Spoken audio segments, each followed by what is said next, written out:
Hello and welcome to Dungeon Runners.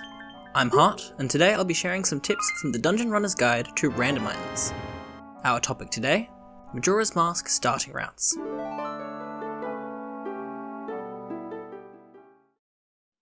So, you've taken an interest in Majora's Mask randomizers. Majora's Mask is an excellent choice. Speaking with bias, it's one of my favourite games of all time and makes for an incredibly unique randomizer experience. However, because of its incredibly unique structure, it can often be overwhelming to jump into, as there are so many options available to you from the get-go. Well, that's where I come in. We're going to go over a guide on the Dungeon Runner's recommended route to starting a Majora's Mask randomizer.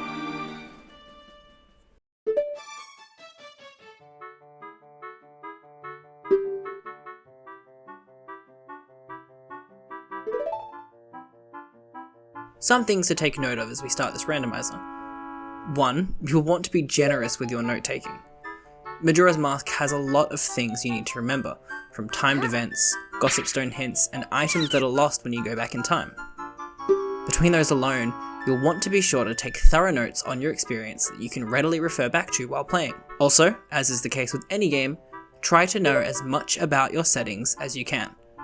Randomizers are a fantastic way to learn all sorts of hidden chests and item locations that you might not have known about before, but it can be frustrating to find out an item you needed was hidden somewhere you didn't even know to look in. So be sure to know your stuff when you're tackling one of these. With that out of the way, let's begin!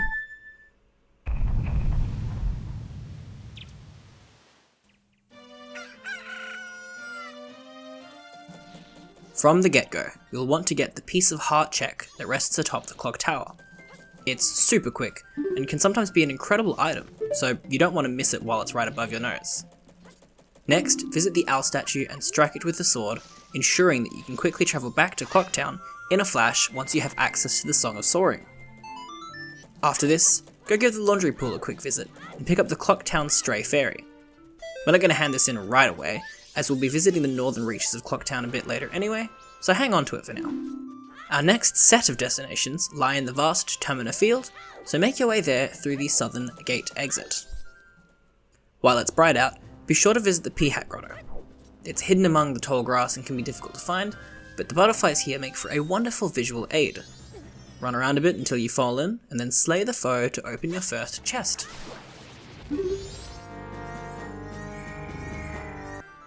Voila, the Zora's Mask. A wonderful item for us. We won't be using it for this guide, as not everyone finds one of these here, but remember to take the item you get here into serious consideration as you proceed. Once you're ready, emerge from the grotto and face towards Milk Road. By the trunk of a nearby tree, you'll see a gossip stone. Make your way over and check it out. It'll offer you a hint describing at random the items held in certain locations, or sometimes the values of an entire area. Either Way of the Hero or Foolish. Way of the Hero simply means that location has an item directly tied to the progression of your randomizer. Be sure to fully clear any Way of the Hero locations at your soonest convenience. And Foolish is the opposite. That location yields no items that would help you progress in your journey, not directly or tangentially. So feel free to ignore any checks in these locations. Proceed from this gossip stone and visit the Milk Road. As you enter Milk Road, activate the owl statue and visit the Gorman brothers. During the daytime, on the first and second days, the brother by the fence will offer to sell you an item for 50 rupees. We don't have the funds to purchase his item, however we can still use this opportunity to check out if the item is even worth our time. If it's not, we can leave without worry. If it is, take note of it and return later when you can afford it. After leaving, be sure to check out the gossip stone that sits by the Keaton's patch of grass for another hint. Returning to South Termina Field, make a beeline to the Songstone Grotto located nearby. This is one of 4 grottos in Termina Field that hold 4 gossip stones. While the grottos are unique in their presentation, the gossip stones are all the same. You only need to visit one to get the 4 hints provided to you here.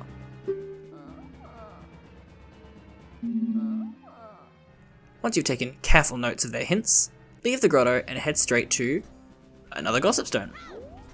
This one sits by another tree on the opposite corner to the Milk Road. Afterwards, you've got a couple checks left in this corner of Termina. One is a standard grotto hidden in some more tall grass. It's home to 3 Deku Barbas and a chest.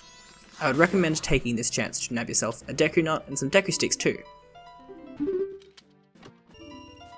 Finally, a chest situated way back in the corner of the tall grass awaits. From there, we're moving to visit the patch of land outside the Astral Observatory. There's a tree here, give it a thud, and some rubies will fall out.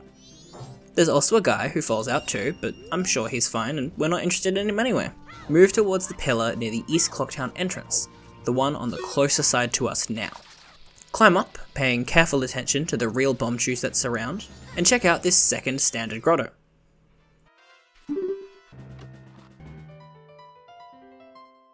Finally, after jumping out, go visit another Gossip Stone on the border between East and North Termina Field. This is the last one included in this guide, but there are many more out there, so be sure to visit them when the opportunity arises. We can now head straight into East Clocktown. It should be around midday, but as long as it's not much later than 1 PM in-game, you're right on schedule. The reason we've gone around the field first is to get us in this section of Clocktown around this specific time, because it lines up well with a number of time-specific events. First up, Madame Aroma. As long as you are here after the mayor's residence opens at 10 AM, you can get a check from the mayor's wife as long as she isn't preoccupied with Gorman at the time. From here, you should still have some time left. Skirt along the far edge of East Clocktown and make some jumps across Honey and Darling's shop to reach a hidden chest. Finally, the time should be here, if not close, for our next check. If you visit the Stockpot Inn between the Postman and Link Gora's visits, i.e. between the hours of 2:10 and 3:45 PM, you get access to yet another check in place of where you typically receive the room key. It's worth noting that if you see the postman entering or leaving, you can have a look at what he is wearing. If you have the correct setting turned on, you may find an item on his head in place of the mailman's hat. This is the item you would receive from the postman by having him deliver the express mail later in your randomizer, so be sure to take note of it if it is something of value.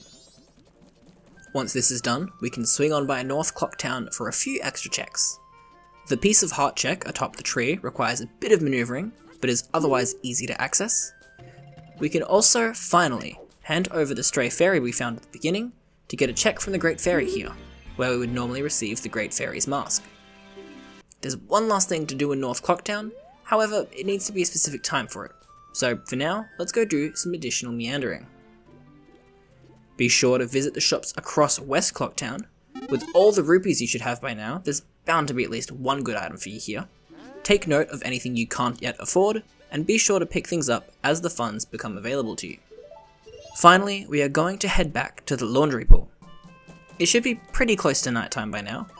At your discretion, you can either let the clock run its course, or play the Song of Double Time to speed things along. As long as it becomes nighttime, you'll find Guru Guru waiting at the bench of the laundry pool, from whom you can get yet another check. Finally, with it already being the night of the first day, there's one last thing we are lined up to do. We are going to wait for Grandma in North Clocktown to save her from Sarkon the Thief, and obtain yet another time-specific check.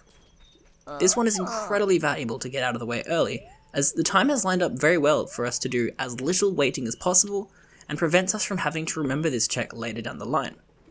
Wait around in North Clocktown until midnight. If you have the Sun Song in Majora's Mask active, you can consider using it to reduce the time it takes to wait. Be careful with this, however, as you can accidentally skip too far ahead and lose your chance. To succeed with this, you must enter North Clocktown before it hits midnight. If you arrive later, the event doesn't happen and your chance is gone. The best way to do this is by playing the song right near a loading zone. As soon as you finish playing and time begins going crazy fast, head through the load zone. You should skip forward a good amount of time to reduce your waiting a bunch. So, come midnight, it's a slash and some praise before receiving yet another item.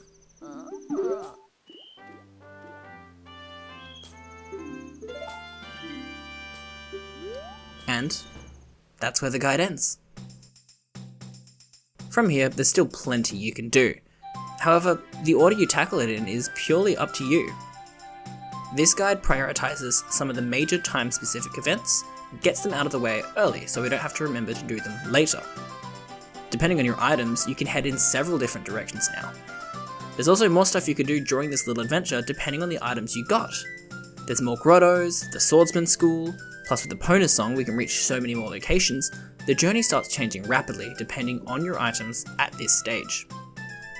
An important thing to remember is to use this guide in the context of your own run too. For instance, thanks to the Zora's Mask, we actually got a second check from the Great Fairy. One in place of the mask, and the other in place of the magic power she gives you. Plus, we could have actually skipped Guru Guru entirely, as we received a hint earlier predicting that the laundry pool would be foolish. This path should serve as a base plan from which you can accordingly adapt to the prizes that become available to you. Use it to your advantage and you'll find there's so many different journeys this game can take you on. That's all for our Dungeon Runner's Guide to Majora's Mask Randomizer starting routes. If this is your first try at a randomizer, it can be pretty overwhelming to start, but hopefully this guide can help direct you through enough checks to give you some room to breathe and play around with. Best of luck on your adventures, I've been Hart, and I'll see you around for more Dungeon Runner guides to randomizers.